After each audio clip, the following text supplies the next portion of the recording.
it or not, this piece here is at 100% scale, right? This is 50%.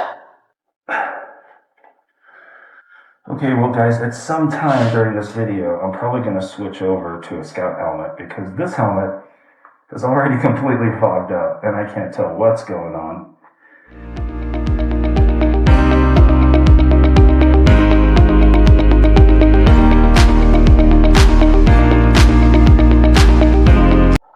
So you end up with a lot of spools that have a small amount of PLA left. And you might be wondering, should you just throw this away? Sometimes when you start a print, oh man, I'm going to have to change this helmet off because I cannot see anything. And I do want to talk to you about this, so let me go through a helmet change. You notice the helmet is very round where it goes across your face, where it wraps your eyes. And it's a really cool look for sure, but there's no room for glasses frames. Because, you know, if you wear glasses, they kind of project out the sides a little. And this helmet, you can see, it has absolutely no squareness on the front in that sort of shape there. It's very close to the face. So where the scout helmet gives the person wearing it way more room in front of their face.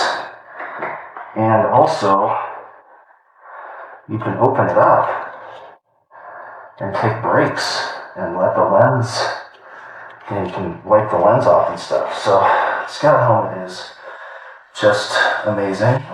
So, if you're new to 3D printing, or if you've been 3D printing for a long time, you understand that during the process you end up with spools that have barely any PLA left on them, and it's sort of heartbreaking because you wonder, gosh, what could I possibly print with such a small amount? The back section here uses about 800. The front section uses similarly about 800. And then the dome here is about 200. So when you're printing a bunch of scout helmets, you're going to end up with a lot of these leftover spools that have 20, 50 grams of PLA.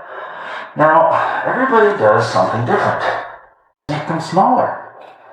So this right here is a 50% scaled scout helmet. And it sure looks smaller. It sure uses a lot less PLA.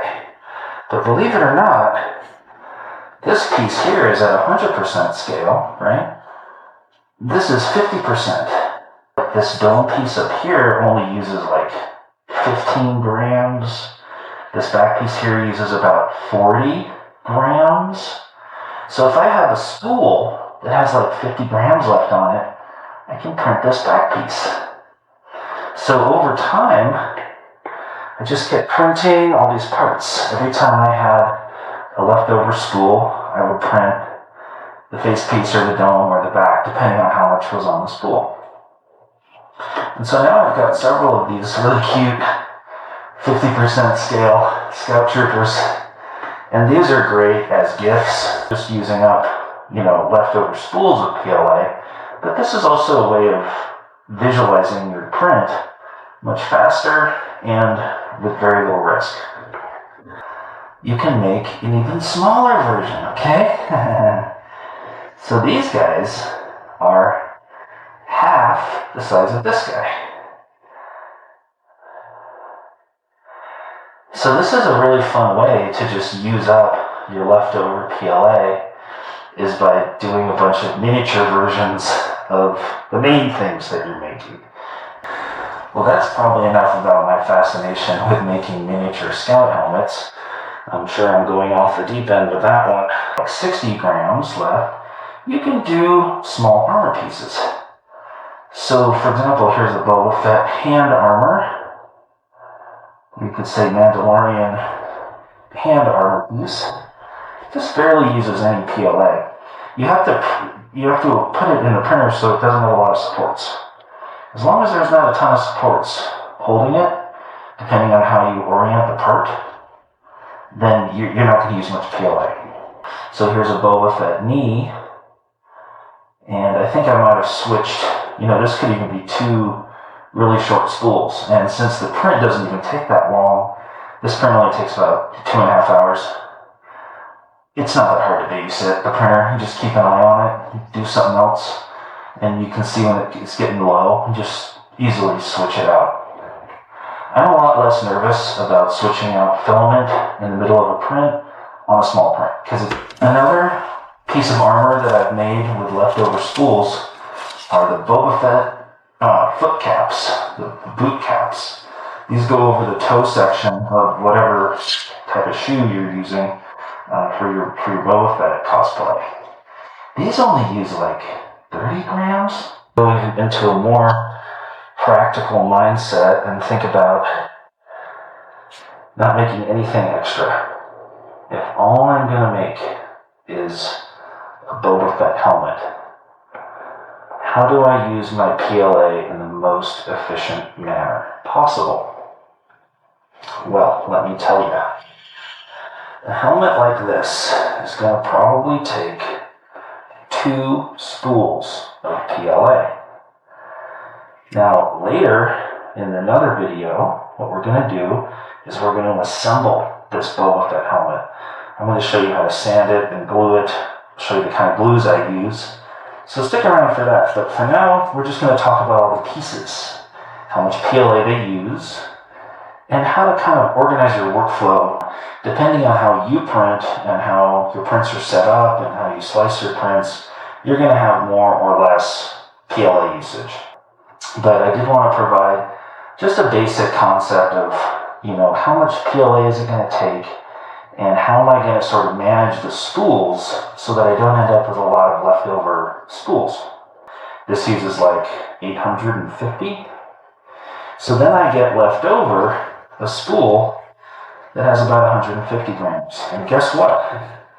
That's enough to print all the small accessories.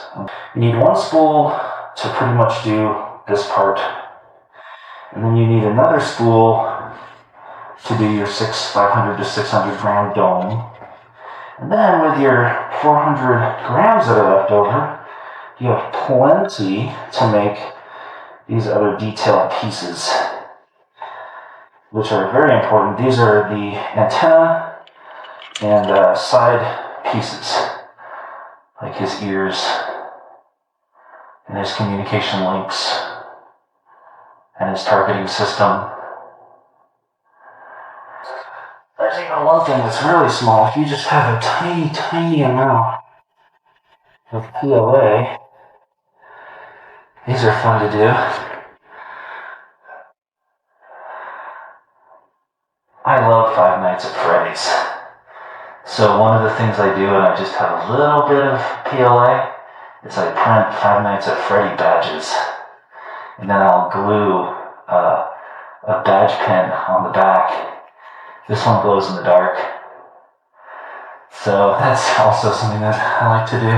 The only other item I'd want to mention in this video is the kind of PLA that I use. What I like to use is matte PLA. Anything that's not going to come out shiny.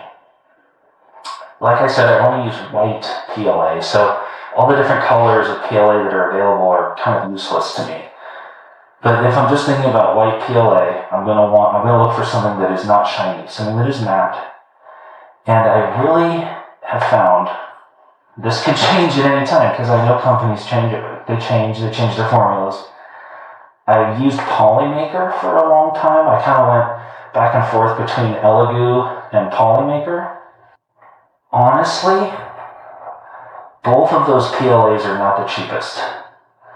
Elegoo is not the cheapest. Polymaker is not the cheapest. However, the nightmares that you will have from using cheap filament is not worth the dollars that you're saving. I have noticed a slight quality difference between Polymaker and Elegoo. And the winner is not what I was expecting. It's actually Elegoo. I get slightly more consistent prints, and I get slightly less surface issues with Elegoo. I'm not saying Polymaker isn't pretty good. I've had a lot of good results with Polymaker. Elegoo is just a little teeny bit better, is what I would say. I hope this video was of some use to you. So if there's anything you'd like to share in the comments, please do that. If you liked this video, please throw me a like. It really helps. And I'll see you in the next video. Thanks.